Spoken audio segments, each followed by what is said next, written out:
Ang pag-uusapan natin ngayon ay tungkol sa pagkamatay ni Gabriel Fernandez.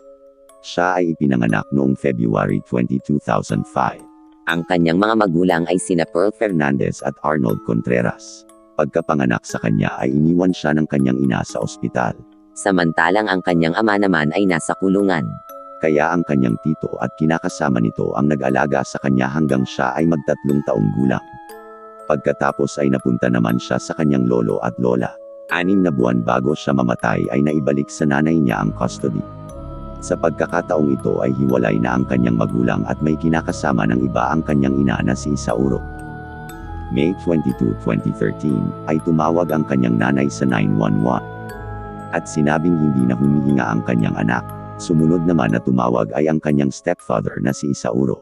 Ayon sa kanya, naglalaro ng wrestling ang kanyang mga anak at pagpasok niya sa kwarto ay wala nang malay ang bata. Nang dumating sila ay naabutan nila si Gabriel na unconscious ngunit walang senyales ng dugo. Nung mga oras na yun ay under cardiac arrest na ang bata. Noong CPR ay kinakail na nilang huberin ang damit ng bata. Marami silang napansin sa katawan nito, tulad na burn spoon mark, ligature marks, Injury sa babang parte ng muka. pamamaga sa buong kamay, paso sa kaliwang palad, bite marks, mga butas sa buong katawan na tila mula sa BB guns.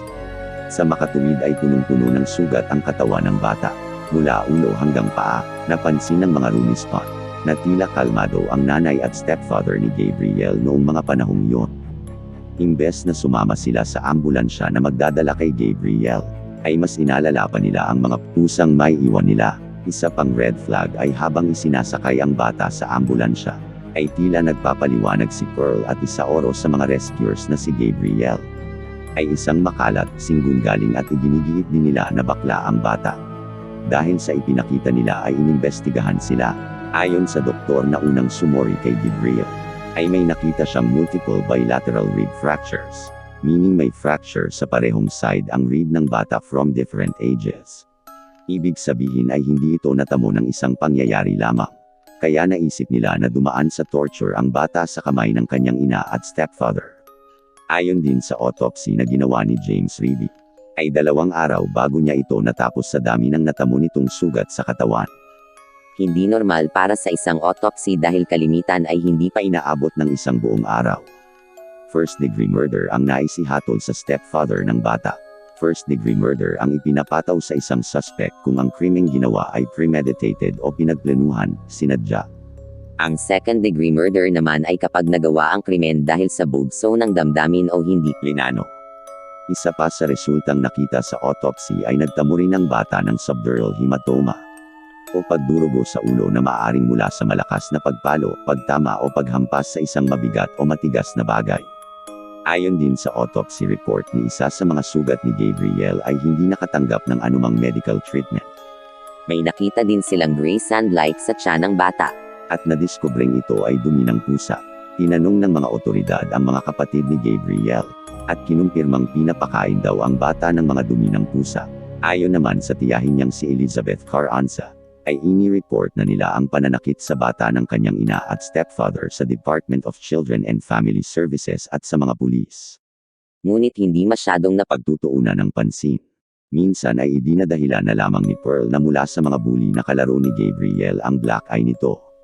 Matapos ang ilang investigasyon, ay tinanggal nila sa trabaho ang mga social workers na tinawagan tungkol sa kaso ni Gabriel Fernandez. Kinasuhan din ang mga ito, dahil ayon sa otoridad ay kung hindi dahil sa kapabayaan nila, ay maaring hindi humantong sa pagkamatay ng bata. Isa pang tiyahin niya na si Melissa Fernandez ang nakakita kay Gabriel na may black eye at bungi.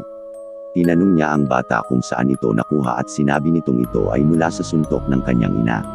Kaya minsan ay doon siya natutulog sa bahay nila Gabriel upang makasiguro siya na hindi sinasaktan ng bata.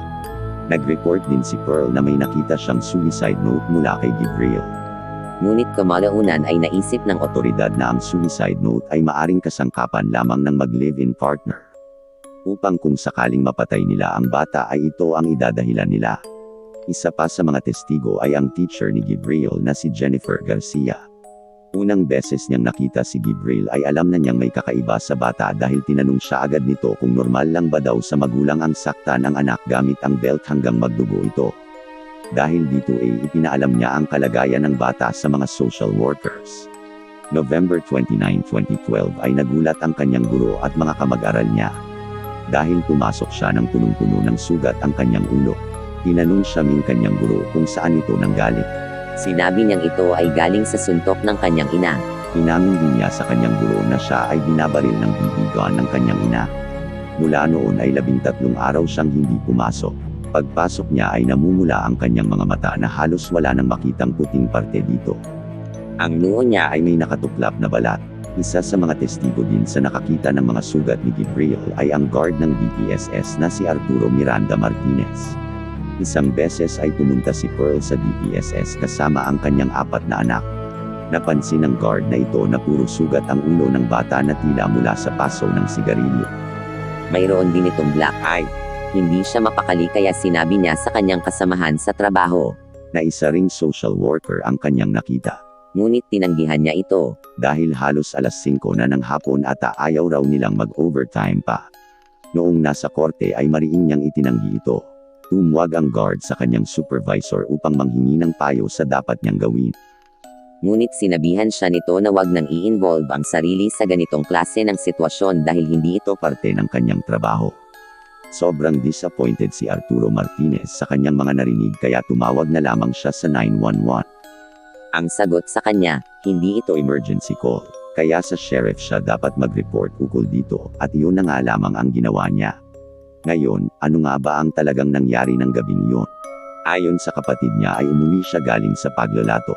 At naabutan niya ang kanyang inang si Pearl Fernandez na sinisigawan si Gabriel dahil hinihiram at nakikipaglaro ito sa isa pa niyang kapatid. Kinalakad niya di umano si Gabriel sa loob ng kwarto at sumunod ang stepfather nitong si Isauro. Pinagsusuntok di umano ni Isauro si Gabriel ng walang humpay hanggang sa mawala na ito ng malay. Pagkatapos ay dinala ang bata sa shower upang gisingin ngunit nang hindi na ito magising ay tumawag na sila sa pulis. Sinabi ni Pearl sa mga bata na kapag nagtanong ang mga pulis, ay sabihing naglalaro sila ng wrestling nang tumama ang ulo ng bata sa coffee table. Ayon din sa testimonya ng mga bata ay tuwing gabi at minsan kahit umaga ay kinukulong siya sa isang maliit na cabinet na may medyas sa bibig at nakaposas ang mga paa, na nagresulta sa pamamaga ng paa ng bata. Mapunta na tayo sa verdict. Si Isauro Aguirre ay hinatulan ng first-degree murder with special circumstances of torture at kaparusahang death penalty. Siya ay kasalukuyang nasa Donovan Correctional Facility. Si Pearl naman ay kinasuhan lamang ng second-degree murder with special circumstances of torture. Ang parusa sa kanya ay life sentence without the possibility of parole. Ito ang penalty kay Pearl dahil na-diagnosed siya ng depressive disorder, developmental disorder, possible personality disorder, post-traumatic stress disorder. Ang mga social workers Naman ay tinanggal na lamang sa trabaho dahil ayon sa otoridad ay hindi liable ang kanilang kapabayaan sa criminal liability. ang malungkot na parte ng Kwentong ito ay hindi alam ng batang si Gabriel Fernandez kung bakit ginawa sa kanya ito ng taong dapat ay paprotekta sa kanya habang buhay. Ayon sa judge na humawak sa kaso niya, sinasabi ng iba na kahayupan ang ginawa ng mga taong ito sa bata ngunit ang salitang ito ay hindi tumutugma sa kanila. Dahil kahit ang mga hayop ay kayang alagaan ang kanilang anak,